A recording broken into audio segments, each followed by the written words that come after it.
बिस्मिल्लाहिर्रहमानिर्रहीम। दोस्तों, जब हम सारा दिन काम करके रात को अपने बिस्तर पर लेटते हैं तो फ़ौरन नींद आ जाती है, या फिर लेटकर अपने मोबाइल फ़ोन्स में सोशल मीडिया का बेमकसद इस्तेमाल करते हैं, जिससे हमारी नींद में खलल पैदा होता है और हम वो रात बेचैनी में गुजारते हैं। हम मुसलमानों के लिए ये ज़रूरी है कि सोते वक्त अल्लाह का नाम पढ़कर सोएं, और जब हम कुरान पाक की सबसे ताकतवर आयत यानी आयतुल कुर्सी पढ़कर सोते हैं तो अल्लाह हमारी हिफाजत के लिए एक फ़रिश्ता भेजता है जो बुरे ख्वाबों और तमाम बुराइयों से पूरी रात हमारी हिफाजत करता है, और हम पूरी रात अल्लाह की हिफाजत में सुकून की नींद सोते हैं। कुरान पाक का हर एक लफ्ज़ एक मौजज़ा और तमाम इंसानियत के लिए हिदायत का रास्ता है, लेकिन कुरान में कुछ आयत ऐसी भी हैं जो अपने अंदर मौजूद खुसूसियात की वजह से एक अहम मकाम रखती हैं। कुरान में आयतुल कुर्सी को वो मकाम हासिल है जिसमें अल्लाह की हाकिमियत आला का बेहतरीन खुलासा मौजूद है, और जिसकी बिना पर यह आयत कुरान की सबसे बड़ी और सबसे अहम आयत तस्लीम की जाती है। हज़रत अली रज़ी अल्लाह ताला अन्हा ने फरमाया कि कुरान की सरदार आयत आयतुल कुर्सी है। जब हम इस आयत में मौजूद मकसद को तलाश करते हैं तो हमें मालूम होता है कि अल्लाह ने हम पर कितनी नेमतें नाजिल की हैं, तो हमें अल्लाह के सामने सजदा करके उसका शुक्र अदा करना चाहिए। लेकिन बाज़ दफ़ा हम अपनी मसरूफ़ ज़िंदगियों में इतना खो जाते हैं कि हम अपने इर्द गिर्द अल्लाह की नेमतों को नज़रअंदाज कर देते हैं, लेकिन कहीं ना कहीं हमें हमारे नाशुक्र दिल के अंदर यह कालीपन महसूस होने लगता है कि हम जो कुछ भी कर रहे हैं ये अल्लाह के हुक्म और फजल के बगैर मुमकिन नहीं, तो हम उसका शुक्र क्यों अदा नहीं करते। अगर कहीं ये तमाम नेमतें अल्लाह हमसे वापस ले ले तो तब हमारा क्या हाल होगा। ये सवाल जब किसी के जहन में आता है तो वह अल्लाह की इन तमाम नेमतों का शुक्रगुजार बन जाता है। आयतुल कुर्सी के 9 हिस्से हैं, लेकिन दरअसल ये 9 हिस्से आपस में जुड़े हैं, और इनमें रब्त क्या है आज की वीडियो में आपको तफसील से आगाह करेंगे। दोस्तों, जब हम आयतुल कुर्सी पढ़ते हैं तो हम अल्लाह की अज़मत को तस्लीम करते हैं, और जब हम आखिर में ये पढ़ते हैं और वही है सबसे बुलंद अज़मत वाला, तो हम उसकी अजीम ताकत का शुक्र अदा करते हैं। और जब हम हर नमाज के आखिर में आयतुल कुर्सी पढ़ते हैं तो अल्लाह हमारे दिलों को अपनी नेमतों और शुक्र से भर देता है। हदीस पाक में आयतुल कुर्सी को कुरान की सबसे अफजल आयत करार दिया गया है। बचपन से लेकर अब तक दिन में कई मरतबा हम इसे पढ़ते हैं, घर से निकलते वक्त, घर दाखिल होते वक्त, सफ़र में किसी भी मुश्किल या मुसीबत में, लेकिन अक्सर औक़ात इसके मायने से नावाकिफ़ होते हैं। हदीस पाक के मुताबिक हर फ़र्ज़ नमाज के बाद इसे पढ़ने से जन्नत में दाखिले की ज़मानत है। जो शख्स इसे सुबह पढ़े शाम तक अल्लाह की हिफाजत में रहता है, और शाम को पढ़ने वाला सुबह तक हिफाजत इलाही में रहता है।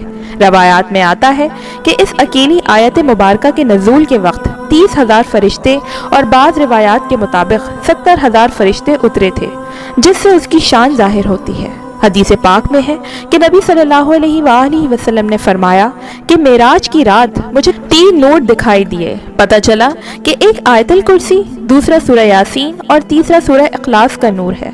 मैंने जब आयतुल कुर्सी के सवाब के मुतालिक सवाल किया तो अल्लाह ने कहा कि जो इसका पढ़ने वाला होगा वो मेरी ज़रूर ज़ियारत करेगा, हत्ता कि एक ही बार तिलावत की हो। हज़रत अली रज़ी अल्लाह ताला अन्हा से मरवी है कि नबी सल्लल्लाहु अलैहि वसल्लम ने फरमाया कि जिसने आयतुल कुर्सी अपने घर में तिलावत की तो 30 दिन तक उसके घर में शैतान नहीं आ सकता, और 40 दिन तक जादू का असर नहीं होता। अल्लाह रब्बुल आलमीन ने आयतुल कुर्सी यानी तमाम आयतों सरदार आयत को बेहतरीन तरीके से जोड़ रखा है। नबी सल्लल्लाहु अलैहि वसल्लम के मुतालिक एक रवायत मिलती है कि आप सल्लल्लाहु अलैहि वसल्लम ने एक सहाबी से कहा कि बताओ कुरान की सबसे अफजल आयत कौन सी है।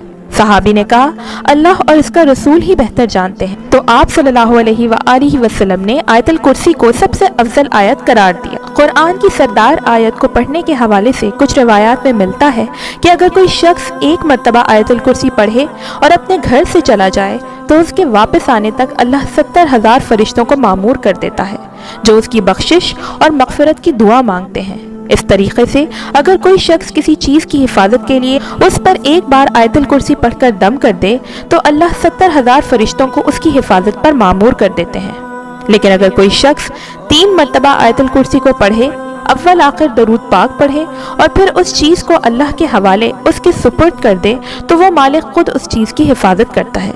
आयतुल कुर्सी की पहली आयत का इख्तिताम अल्लाह के 2 खूबसूरत नामों पर होता है, यानी इल्हाई और अल क़य्यूम।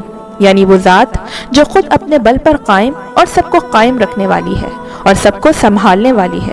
اب حیرت انگیز بات یہ ہے کہ اس پہلی آیت کے پہلے جملے کا اس آیت کی آخری جملے کے ساتھ ایک گہرا تعلق ہے۔ اس آیت کے آخری جملے میں پھر سے اللہ کے 2 نام آئے ہیں جو اس طرح ہیں، اور وہی ہے سب سے بلند عظمت والا۔ اس آیت کے دوسرے جملے میں اللہ تعالیٰ فرماتے ہیں کہ نہ اس کو اونگ آتی ہے اور نہ نیند۔ تمام مخلوقات وقت کے ساتھ سست پڑ جاتے ہیں، آرام مانگتے ہیں، نیند چاہتے ہیں، سوئے بغیر رہ نہیں سکتے، اور نیند موت کی ہی ایک صورت ہے۔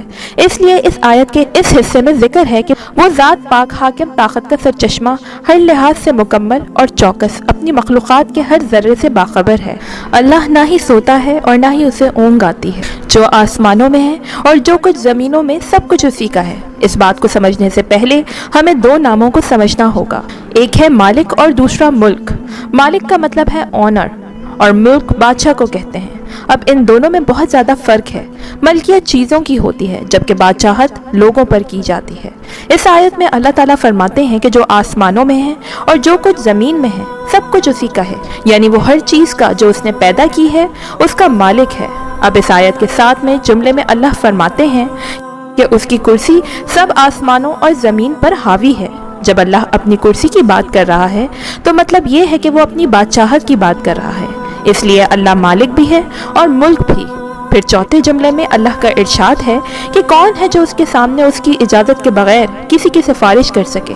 پھر چھٹے جملے میں فرماتے ہیں کہ اور وہ اس کے علم میں کسی بھی شے کا احاطہ نہیں کر سکتے مگر جتنا وہ چاہے۔ اب چوتھا اور چھٹا جملہ ایک دوسرے کے ساتھ منسلک ہیں۔ اللہ جانتا ہے جو ان سے پہلے ہو چکا اور جو ان کے بعد ہونے والا ہے۔ یہ جملہ اس آیت کے بالکل درمیان میں ہے، جس سے پہلے اور جس کے بعد جو کچھ بھی اللہ نے بیان فرمایا اس کے بارے میں اس 5ویں جملے میں اللہ فرما رہے ہیں کہ وہ سب جانتا ہے اور اس سے کچھ بھی چھپا نہیں۔ اب اللہ کے سوا ایسا کون کہہ سکتا ہے؟ بے شک قرآن اللہ کے الفاظ ہیں جس کی ایک ایک آیت ہمارے لیے ہدایت کا راستہ ہے۔ اس لیے دوستو ہمیشہ چاہیے کہ ہم اللہ تعالیٰ کے بتائے ہوئے طریقوں کے مطابق ہی زندگی بسر کریں اور آیت الکرسی کا ورد اپنی زندگی کے اندر جتنا زیادہ ہو سکے کریں۔ ہر فرض نماز کے بعد پڑھیں، گھر سے نکلتے وقت پڑھیں، بازار میں داخل ہوتے وقت پڑھیں، جب واپس گھر لوٹیں تب بھی پڑھیں، رات کو سونے سے پہلے پڑھیں، صبح جاگنے کی دعا پڑھنے کے بعد پھر سے اس کا ورد کریں۔ غرض یہ کہ جب جہاں اور جیسے بھی ممکن ہو آیت الکرسی کا ورد آپ کرتے رہیں۔ اللہ سے دعا ہے کہ اللہ تعالیٰ ہم سب کو قرآن کریم سمجھ کر پڑھنے والا اور اس پر عمل کرنے والا بنائے، آمین۔ دوستوں کامنٹ باکس میں آمین لکھ کر آپ ہی ہماری دعا میں شامل ہو جائیں۔ جزاک اللہ خیر۔